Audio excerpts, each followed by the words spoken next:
There we are. So I'm going to sing the song, and then if you want to read the top, it's very interesting.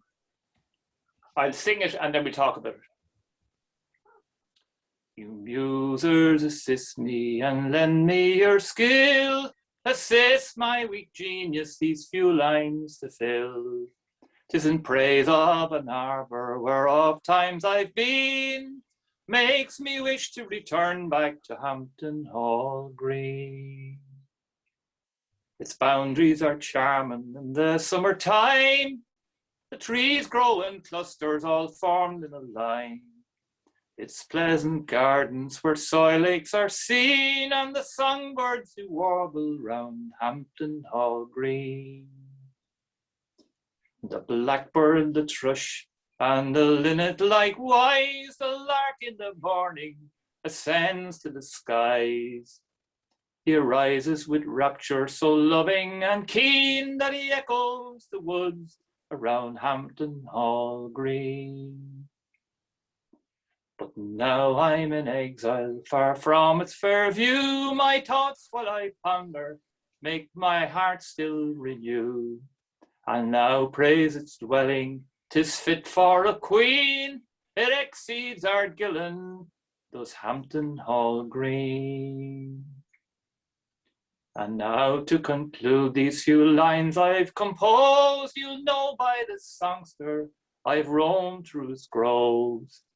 My name is James Carton, that name I'll ne'er screen. While there's blood in my veins, I'll praise Hampton Hall Green. Now, as you can see at the top of the first page, this was a submission by Rita Carton of Balbriggan to the National Folklore Collection. I think it was 1935 or 36. And Barbara Ifloyne came down to Skerries Historical Society some years ago and gave a lecture on the collection. And I asked her afterwards, were there any songs particularly relating to Balbriggan? And a few days later in the post, she gave me a copy, an exact copy of Rita's handwriting and words from her grandfather. I think it's absolutely fabulous. And I'm delighted to sing it. I met Rita, Rory, her nephew, I think, Rory McKenna, brought her out to Ballyboughal to one of our sessions many moons ago. And there's a lovely little twist to the tale in that my wife Breege has an auntie living in Hamilton, the steel town south of Toronto. And a good few years back, we went to Mass on the Sunday morning, and you can show the next sheet, Bernie.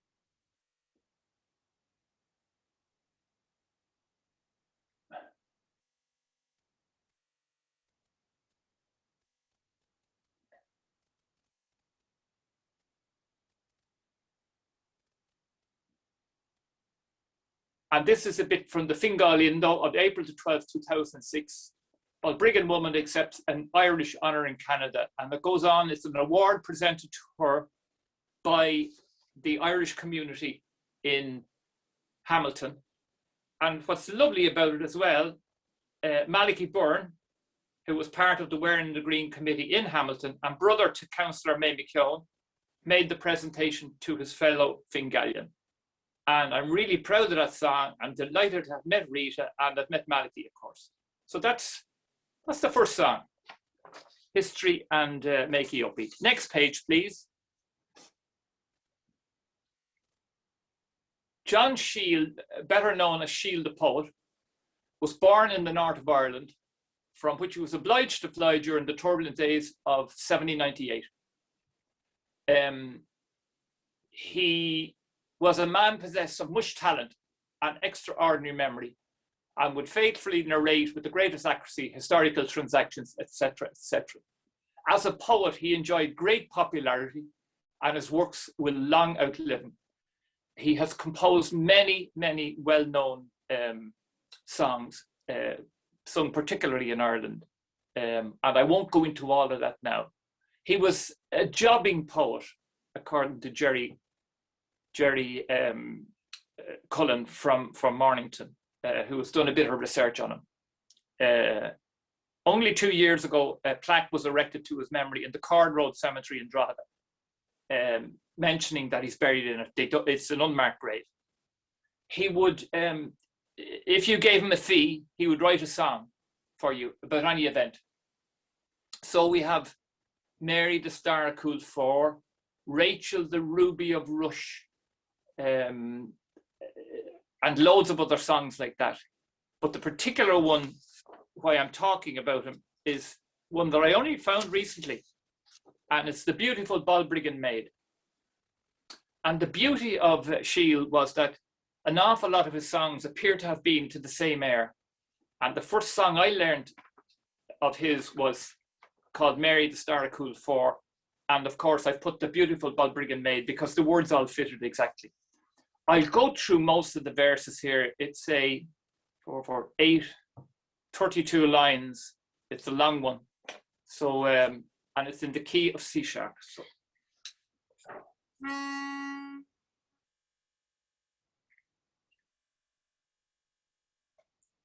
All you have felt Cupid's sharp arrow, give me ear to my sorrowful tale. I am sure you will feel for my sorrow when I my misfortune reveal. A handsome, sweet, charming, fair creature, I fear has my poor heart betrayed. She's a masterpiece surely of nature, the beautiful Balbriggan Maid. It was in the nice summer season, to Hampton straightway I did steer. The sweet feathered songsters most pleasing, their notes they enchanted my ear. The buttercups, cowslips and daisies, their lustre bespangled the shade. In a summer house bedecked with ivy, I see the sweet Balbriggan Maid. I stood for some time and I pondered, and gazed on this beautiful dame. In deep contemplation I wondered if Venus from Parnassus came, or if that Diana or Flora descended the sun to evade. Oh no, it was sweet Fanny Hoare, the beautiful Balbriggan Maid. Then a trembling I slowly approached the goddess like seraphic fair. I shuddered as fear it enroached, then halted and panted for air. At length then my strength I resumed, though love did my bosom invade. Some fortitude then I assumed, and bowed to the Balbriggan Maid. Young goddess, I pray, are you Flora, Diana, or Juno so bright? Or are you the matchless Aurora? Your lustre, it dazzles my sight. She instantly made me this answer, and sharply these words then she said, your talk, it is only romance, sir. I'm merely a Balbriggan Maid. O fair creature, since you speak so humble, there I then my passion reveal. Pardon me, ma'am, if I stumble. Your smiles, they can wound, kill, or heal. Kind sir, then be pleased not to flatter, for flatterers oft times degrade, and false evil stories they scatter. Then said the sweet Balbriggan Maid, sweet charmer, I'm really not joking. I speak the dictates of my mind. It grieves me to think I'm provoking a fair one so courteous and kind. Kind sir, if I thought you're not joking, but surely I own I'm afraid. Perhaps I might answer the question. Then said the sweet Balbriggan maid. Why, ma'am, then for me to deceive you, I'm shocked at the thoughts of the same. Till death then I never shall leave you, if you can but love me, fair dame. She then answered the candid and steady, if I can believe what she said, she'd wed with me when she was ready, the beautiful Balbriggan maid. And they lived happily ever after. Can you still hear me all right, Bernie?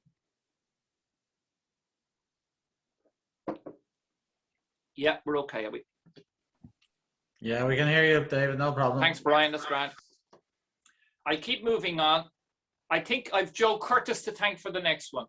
It's a hunting song.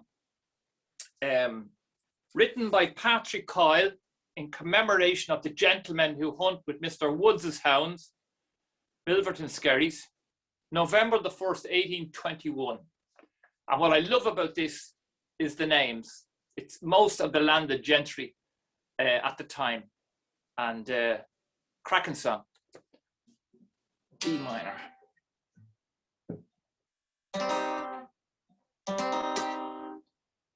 You muses assist me while I now relate concerning these sportsmen, both famous and great, whose manly transactions I'll now try and sing, that make all the woods and the valleys to ring. Each day of appointment these sportsmen unite, and crowds of spectators such pastimes invite. And for many miles distant you'll hear the resound of the hunter's loud horn and the music of hounds. The Hamiltons, they are the first in the frame, with James of Sheephill, all true friends of the game, with Taylor, Madden and Coddington too, all anxiously strained for to keep in full view. Brave Captain Ellis of Balbriggan town, the Bakers, the Johnsons, true men of renown, with Hussey and Walsh, Cadell and some more, and where they all mentioned with number a score. Richard Sharp of Rush House is then next to enlist, he's always most ready to hunt to assist. He keeps up his covers for those fond of the sport, and is always most happy when they're the resort. 'Tis well known that George Woods to the game is not slack, for he freely defrays the expense of the pack. For them he provides wants assistance from none, and for huntsmen and horses cannot be outdone. There is Flycatcher first, whom all must admire, so meek and so gentle, yet never can tire. With gamester and bolus and small hopes and patch, when out in the field there are none that can match. When these noble fine hunters, the sportsmen they mount, the best in Fingal they most certainly count. Men all of them friendly, good-natured and kind, you'll not often see a like set in your mind. That the morning seems charming, all nature looks gay, so come me brave boys to the horse and the way. Neither hedges nor ditches to you will set bounds, for the world is your own when you follow the hounds. Bright sol from the east tips the mountains with gold, the meadows are spangled with dewdrops untold. For the sport of the field there are none that can vie, when the fox is in view and the hounds in full cry. In the yonder close cover we'll find him below, hard forward the huntsman cries ho tally ho. When Reynard breaks cover the woods will resound to the music that comes from the merry mouthed hound. When the old ones press forward, 'tis a very true sign, the fox, though a stout one, begins to decline. When all join to cry with the fox in full view, such harmony Handel himself never knew. Over highlands and lowlands and woodlands we speed, the hounds in full chase and the fox in their need. At the death of sly Reynard, their joys are all crowned, but it spoils the career of the high mettle hound. Kind fortune befriend those keen sportsmen of fame, long may they continue to follow the game. Here's a health and success to them all without bounds, for the world is your own when you follow the hound.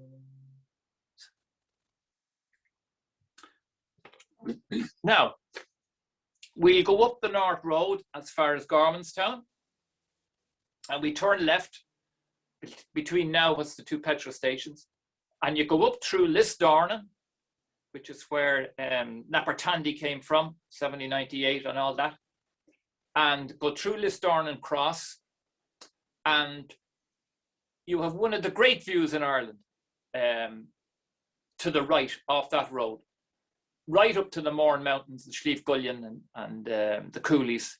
And on a fine day, it's absolutely fabulous. And underneath you is the new M1 and the toll station. And you can see cars vanishing off into the distance up by Tullyallen. It's a fantastic view. And you land at Bellewstown Racecourse. And there's so much lore and stuff about Bellewstown. I have two fine big songs and one very long recitation. I sing the songs all the time. The recitation we haven't done in public yet. There's a few of us going to get together and do it. This song was written in 1860 by John Costello, editor of the Drogheda Argus, to celebrate the opening of the new monolithic stand to replace a wooden rickety structure at the Duleek Bend at the far end of the racecourse. A place of congregation for many, many years. Jim, God, what's his name? Involved with the committee down there, he reckons, he brought out the great Bellewstown book of Bellewstown Racecourse, that there's been racing there for 1,000 years. That when there was trees all around, there was a plateau up there, and the racing was as good as the Curragh anytime. Anyway, this is Bellewstown Hill, and it's a jaunty one.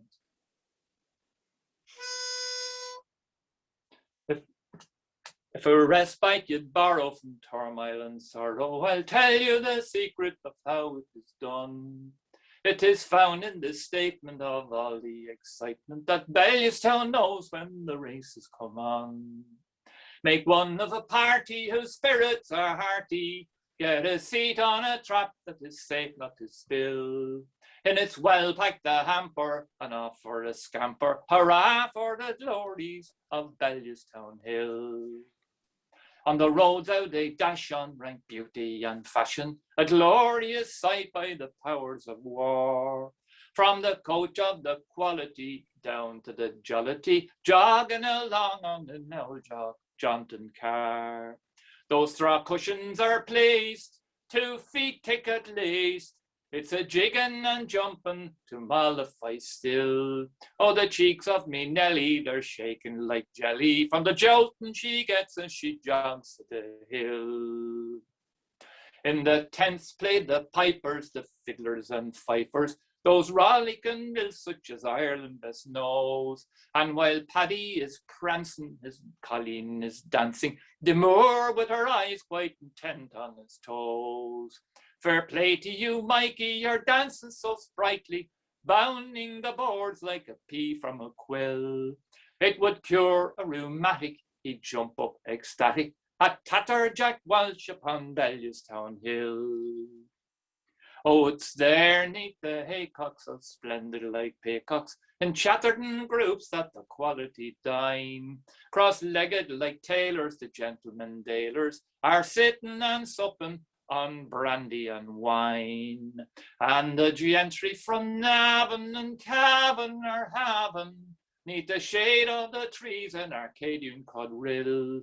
All we read in the pages tell of pastoral ages, tell of no scene like this upon Bellewstown Hill.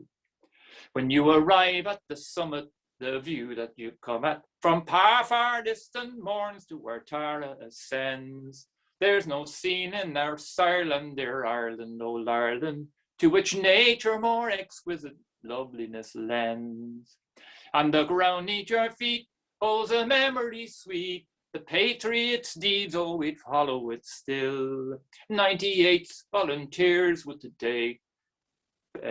day saw their peers. They marched past in review upon Bellewstown Hill. But hark, there's a shout now, the horses are out. Long the ropes by the stand, such a hullabaloo. To old Crook of Fodder, the people that got the broad plateau around, they are all for a few. Come Ned, me fine fellow, let's bet on the yellow. Success to the green, oh, we'll follow it still. On the uplands and hollows, they're skimming like swallows, as they flash by the posts upon Bellewstown Hill. You can just show the next page, Bernie. It's a woodcut. Just bring it up another little bit. And more. One.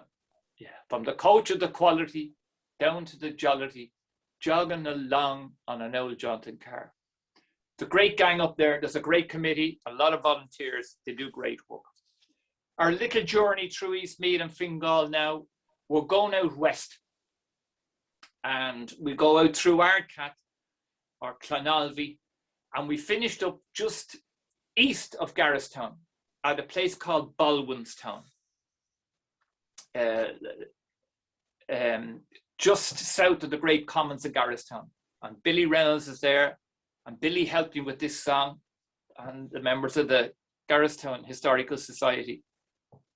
This only came to light to me relatively recently, when my aunt's husband, Pat Ennis from Ballbregan, who has built a house very close to the events that took place here, happened. True story, 7th of December 1927, Michael McLaughlin passed away. And things happened at his wake. This joins the great body of songs. Niamh Parsons will love this, you know. The Night Before Larry Was Stretched, and Tim Finnegan's Wake, and Invitation to a Funeral. And this is a local song, but like there was always poets in every little parish, and someone wrote about stuff to entertain the people. Like a lot of the songs out in rural Fingal, they all appear to have written to the air of the garden where the praties grow. It's fitted every song I found out in the Garristown area. So they obviously liked it. And it's in the key of D.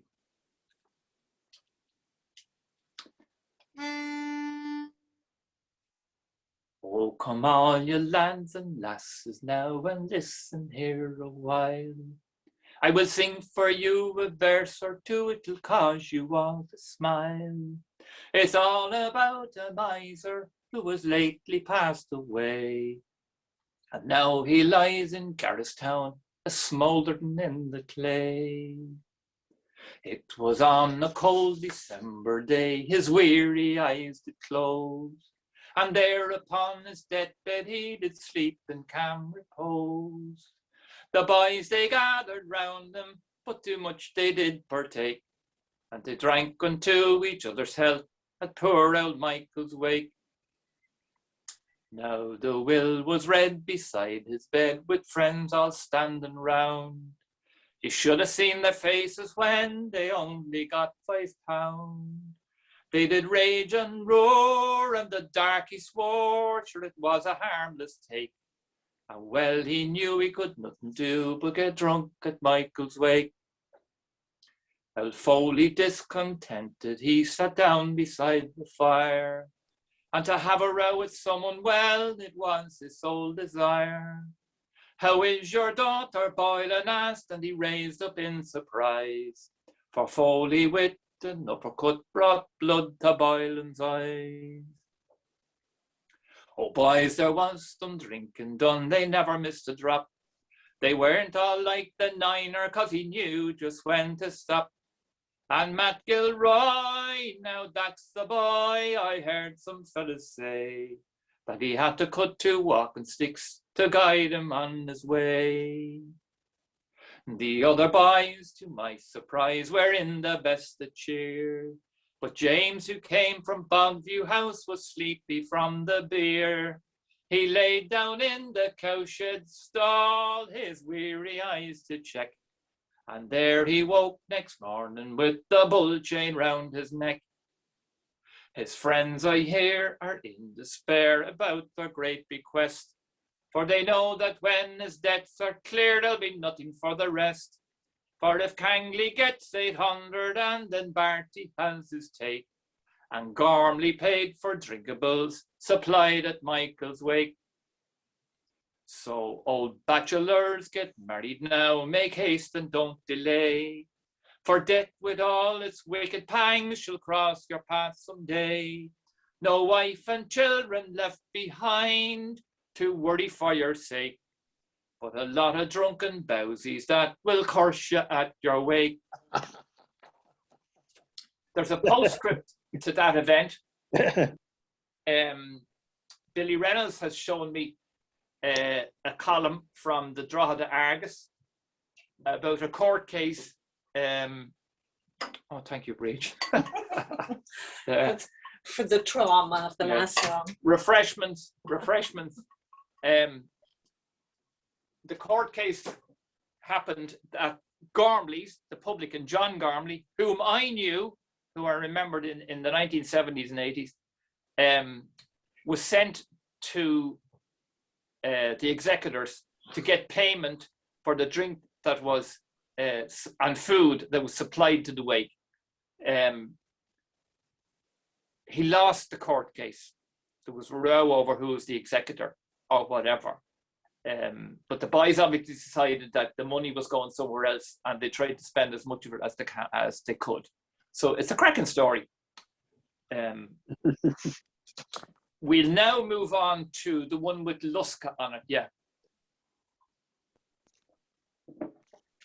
We're now heading back from Baldwinstown, and we're heading over to the Knoll. And you go over that road, you turn left, and you come to a Y on the road. And if you go left, which is the way the chevrons are pointing towards the Knoll, and if you go right, they now tell you to go to Lusk on the motorway. Very romantic and sexy and all that. That is the sign that's there now. Now, Bernie, you can show them the previous sign.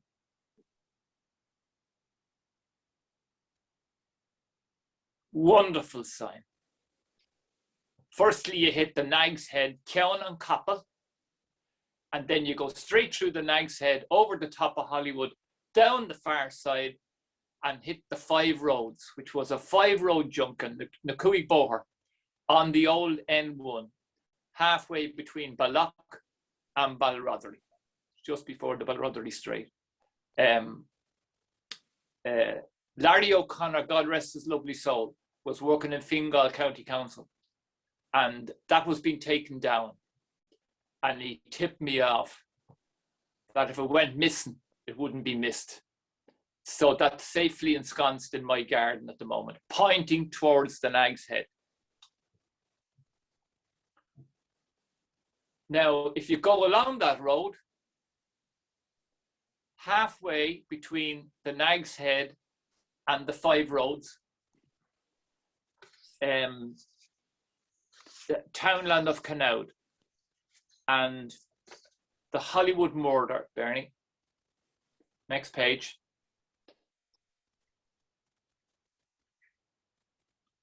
This is from a book by a man called Seamus Scully, who used to come out to the North County to visit relatives in Damastown. And a lot of his contributions to the Old Dublin Society were collected in a book called The Dublin Rover. I've run out of copies of it. I got the last of them. But it was a terrible tragedy. 1864. I'll paraphrase it. The press reported it was a murder as horrible as has been recorded in this century. 2 girls murdered, and nobody went to jail for it. He was arrested, but the jury wouldn't find him guilty. And I have some oral folklore about what happened afterwards, and some fella dying in America roaring because the priest is supposed to have put a curse on the person that did it, and they die roaring. So anyway, we won't go in too much into that. Murphy was found not guilty, and this is the story. You can bring up the song now. A sorrowful lamentation on the Hollywood tragedy where two sisters have been brutally murdered. And it's in B minor again.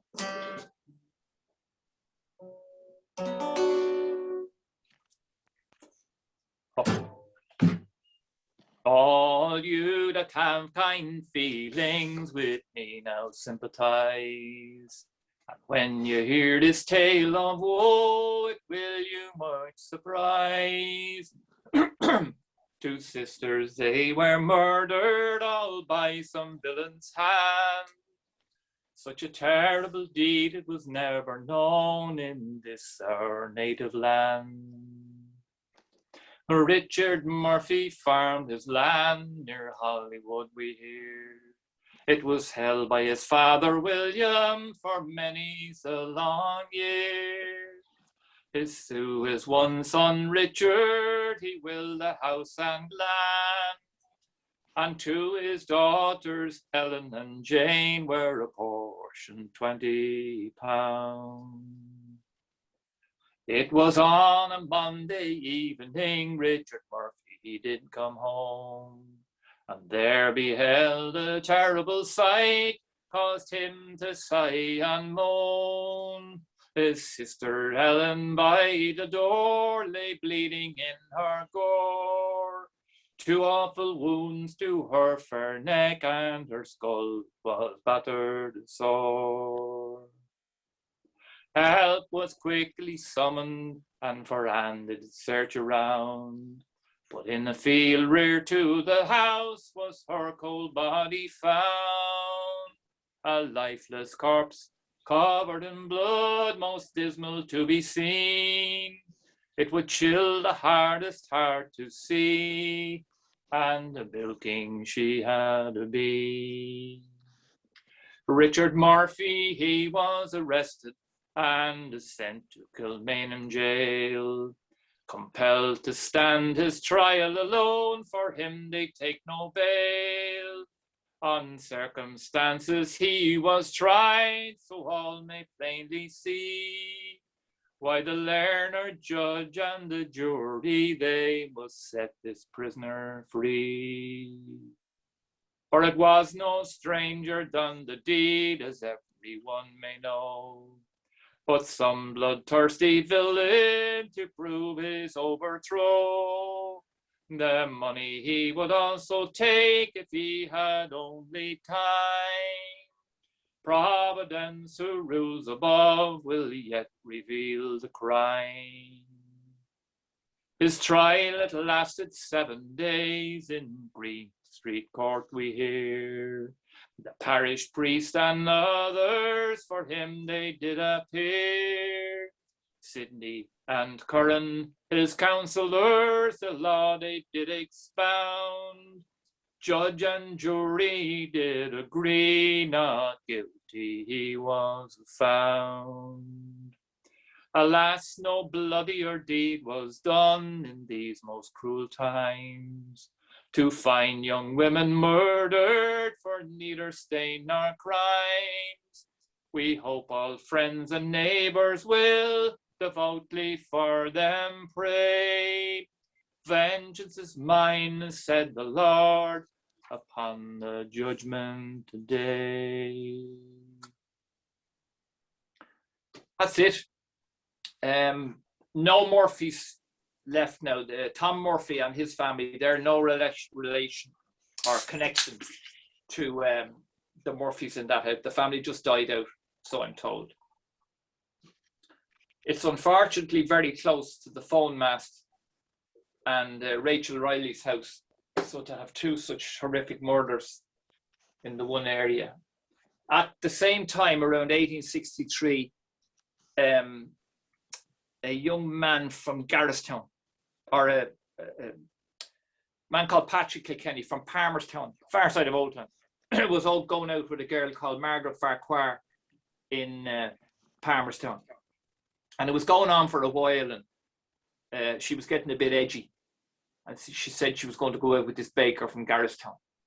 And one thing led with another, and he said they had a falling out, and that he hit her and left her and went home and had a cigarette and went back to her. And she had drowned in 3 or 4 inches of water. She'd fallen on her face or whatever. So my bucko, Patrick Kilkenny, the following morning, left her there, the following morning, got a lift on a cart into Dublin. I went to a constabulary man that he knew in the Bridewell and said what had happened. And they all trundled out and found her. The inquest was held in her house. She was brought in on a door. It took the door off the hinges and brought her in. Anyway, he confessed to the crime and was hung very shortly afterwards, a couple of months. There's a great song about it, Patrick Kilkenny is my name. And I've heard it sung in the area. There's a friend of mine, Jerry O'Reilly, sings it. Does a great job of it. It was the last public hanging outside Kilmainham because it went wrong. And there was a terrible reaction to it. Whatever happened at it. That was the end of public hanging, around 1860, 65. Anyway, on a slightly more somber note either, if you go down to, we spoke about the 5 roads. So you go down to the 5 roads from Hollywood where that murder happened, and you turn right and you head back for Swords and you hit Blake's Cross. And just before Blake's Cross Junction, just before the turn for Ballyboughal, in on the right, there's a thatch cottage, still in very good nick, with an open hearth fire inside it and a huge big open chimney, like what you'd see in Bunratty Castle Park. And that's where Thomas Ashe stayed when he was the principal of Carduff National School, just north of the cottage. It's still there, the school is still there. There's a fantastic museum. The Lusk Community Council and Seamus Tynan and the team there, they've done a fantastic job in the interpretive centre.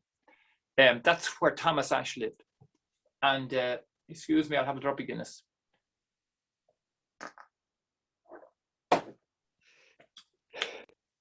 In 2017, I was asked to sing a song as part of the wonderful Goleen singers in Dublin, who have a weekend in memory of Frank Hart every year at the last weekend in September. And of course, it tied in with the death of Thomas Ashe in Mountjoy. They put the tube down his throat the wrong way and they drowned him, died of pneumonia. The man didn't want to die, that's for sure. And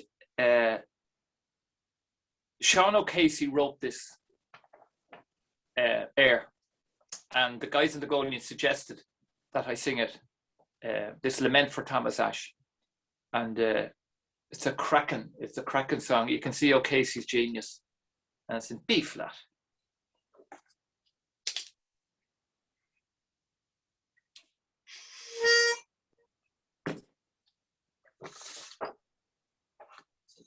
Drop it a bit, Davy. The breasts on the mountains with anger are heaving, swift rivers of tears down their rugged cheeks flow. The mantle of heather the wild wind is reaving, and their proud heads are capped with a storm cloud of woe. Why gathers the gloom in a manner appalling? What causes the sunshine in terror to flee? Oh, the mountains of Erin are plaintively calling. Thomas Ashe, we are mourning for thee. The wild mountain glens are now silent and lonely. and grief on their bosom has laid her poor head. Here thoughts of new life have no place for now only. The green woods are wrapped in dear thoughts of the dead. The leaves from the trees sadly sighing are falling, and form a bronze pall for the once flowered lea, and the winds rustling through them are plaintively calling. Thomas Ash, we are mourning for thee. In the ears of the coast Erin's grey waves are beaten, a curse on the power that his life would not spare, and mingle a prayer in their gloomy retreat with the keen for the soul that has courage to dare. The grey restless waves are all rising and falling. Oh, a sorrowful breast is the breast on the sea, and her waters uneasy are plaintively calling. Thomas Ash, we are mourning for thee. Shall we then to nature's sad broken heart grieving, our own Gaelic nature in apathy close? And oh, to our hearts this dear sorrow receiving, we'll send in a shout to our circle of foes. Your thoughts, Thomas Ash, now shall shortly be ours.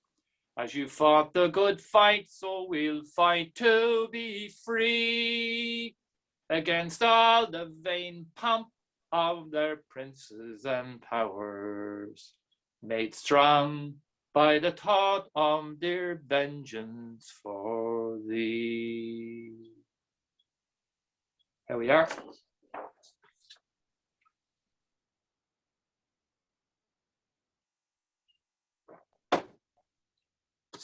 We're going to scut up to Howth and then back to Balbriggan. I hope I'm all right for time, Brian. He's saying nothing. That's good. You're fine for time. Sorry, David. Yeah. Okay, thanks, Bernie. Thank you. You're looking at the Bailey Lighthouse, and there's a reason why that's there. One is that it's in the song, but it's connected to afterwards for everybody. This is a song called The Primal Light, written by Arthur Griffith, a friend of Thomas Ash's and Sean O'Casey's, and a great statesman, politician, and died a couple of weeks before Collins, or was it after Collins, in 1921 or 22. In my mind, he was a genius. He was the basis for the whole Indian Revolution, Gandhi, the whole thing. But he had a lighter side, and he was always publishing. He was big into the Boer War and anti-Boer War and all that kind of carry on. But this is from a little chapbook that Walton's brought out many moons ago. I have one of the original one. And this is a song called The Primal Light. And I put it to the air of a jig. And I like singing it.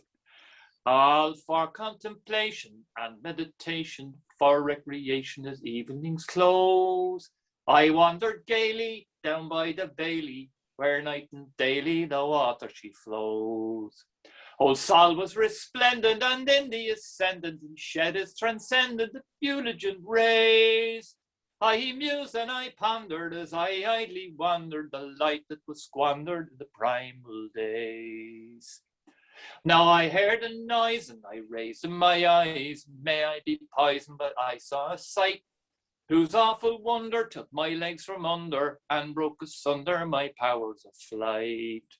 It was no grim gnome or wild spectral roamer, but ancient Homer upon my oath, and that took a notion to leave the ocean, and with agile motion then popped on to Howth. He wore that morning no jewels adorning his barber scorning dark locks of hair, nor raiment shining with golden lining, nor gems entwining through everywhere, nor nice and cozy, no shoes with bows he wore on his toes. Well, he just let them sprawl. Oh, let truth it be spoken, though gently broken, divil the token that he wore at all. Are you, says he, sir, the great Julius Caesar, or Nebuchadnezzar, the bastely king, or Mars, or Nero, or the bold Cicero, a beautiful hero, or anything? Pan, Venus, Bacchus, Horatius, Flaccus, or Caius, Gracchus, or Diana so chaste, or the wise Ulysses, stays I, Lord bless us, please stop your guesses, no, not in the least.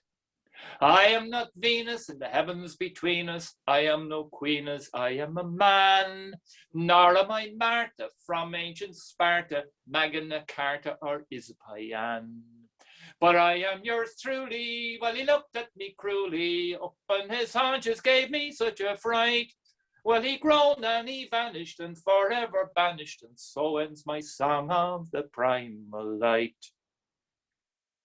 I usually go into a rowdy row after that, but the voice is breaking down, so I won't. Arthur Griffith, a mighty man.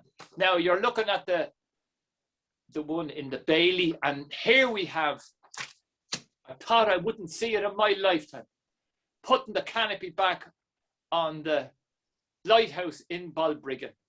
I remember I was out for a walk from Knocknagean, from the Dublin River up to Balbriggan. And I came round the corner at Breamore, at the rocks out there, Cardy Rocks. And I seen a crane down at the end of the pier, a big high crane. And I said, what is going on here? Well, was there some delight? Because it was a huge thing for the town commissioners, the town councillors, all of them. They all fought to get this thing put back on. And it finally happened. And credit to everybody, because anyone involved in public and private life, and yourselves in the Historical Society, it was just great to see it done. And the finished job, you can show it, Bernie, now. And my thanks to Tony Healy for the photographs. Isn't that fantastic? Gosh, I'm so proud of that. Well done to everybody in Balbriggan for that. Now, I have two Balbriggan songs to finish off.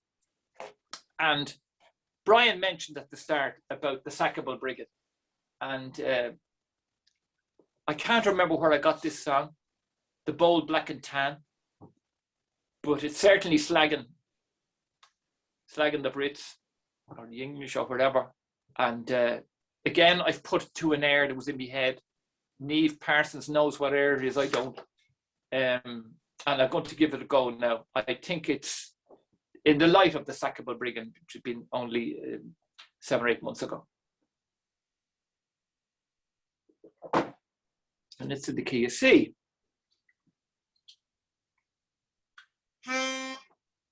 Said Lloyd George to Macpherson, I'll give you the sack. To uphold law and order you haven't the knack. I'll send over Greenwood, a much stronger man, and fill up Erin's Isle with those bold black and tans. He sent them all over to pillage and loot, and burn down the houses the inmates to shoot. To reconquer Ireland, says he, is me plan, with Macready and Co. and his bold black and tan. The town of Balbriggan they've burnt to the ground, while bullets like hailstones they were hissing round. With women left homeless by this evil clan, they've waged war on the children, the bold black and tans. From Dublin to Cork and from Trim to Mayo lies a trail of destruction wherever they go. With England to help and fierce passions to fan, they must feel bloody proud of their bold black and tans. For it's not by the terrors of England's foul horde, for ne'er could a nation be ruled by the sword.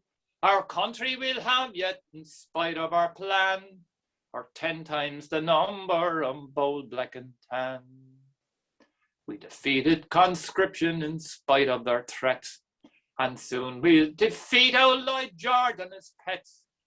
For Ireland and freedom we're here to a man, and we'll humble the pride of the bold black and tan.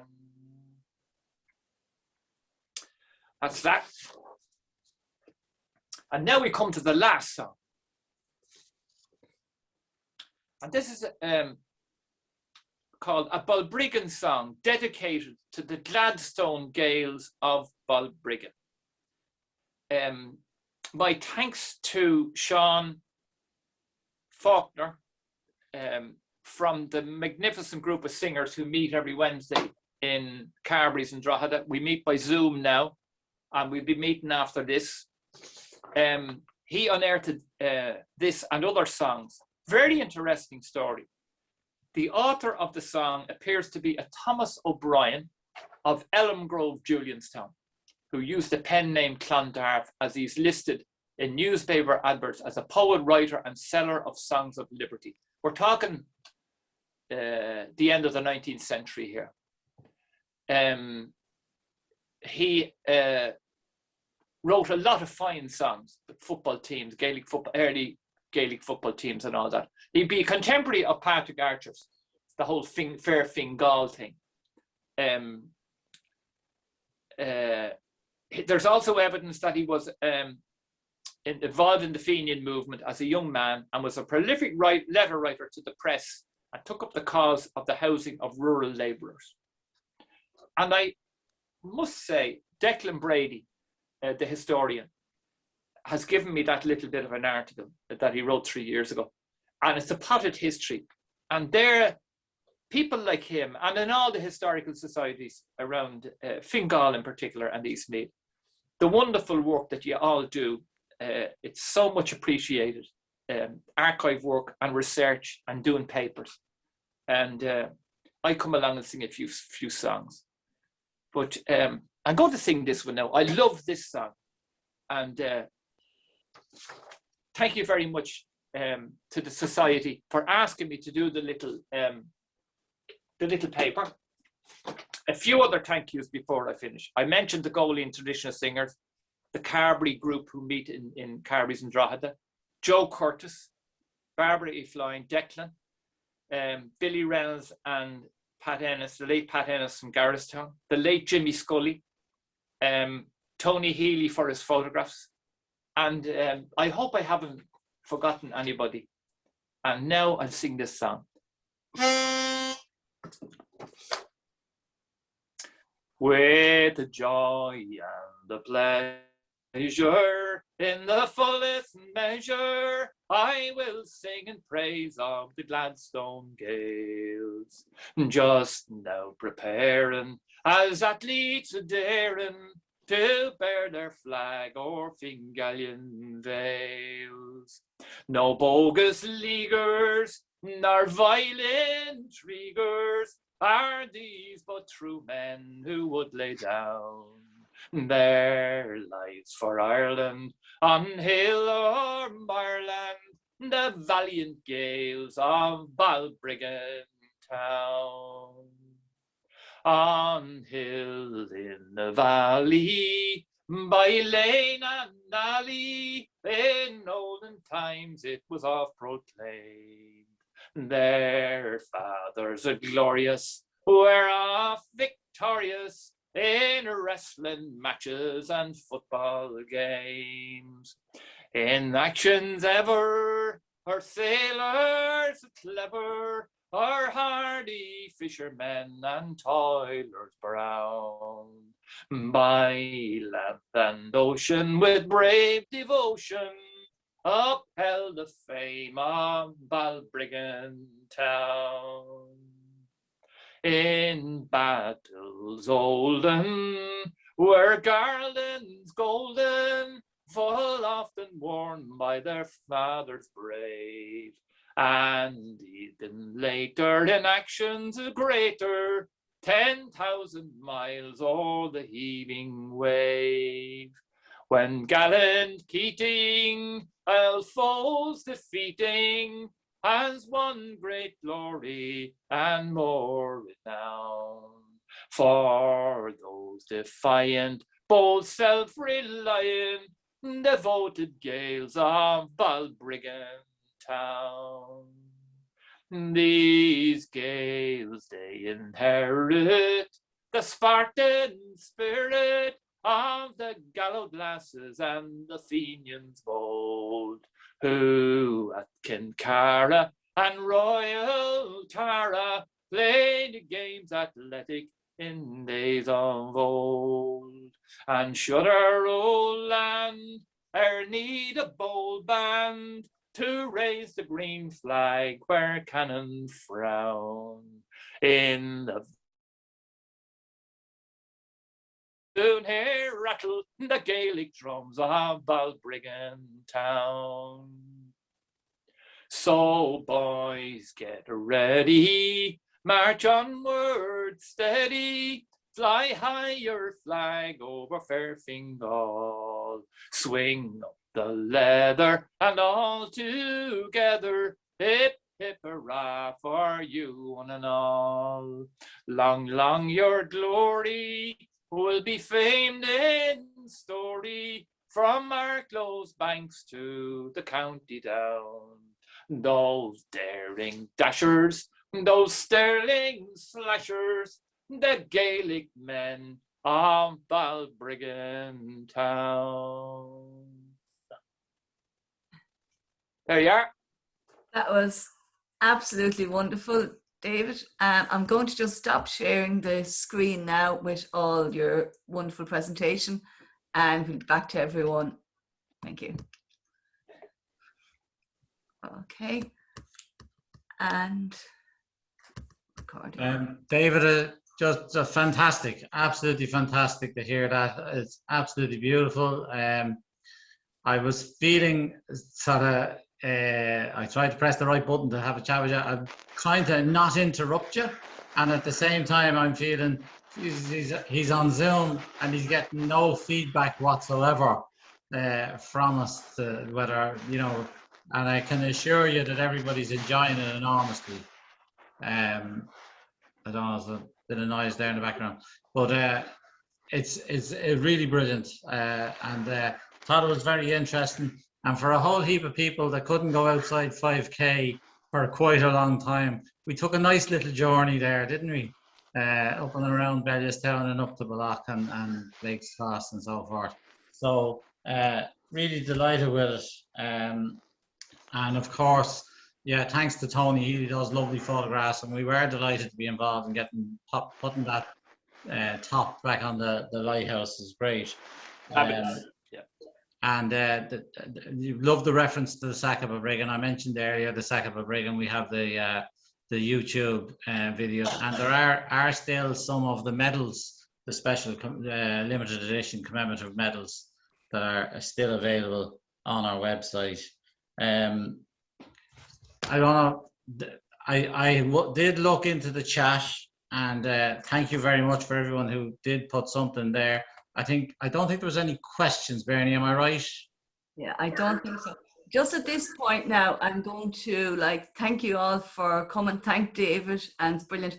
And I'm just going to stop the recording so we can all relax then. So thanks very much, everyone. Great.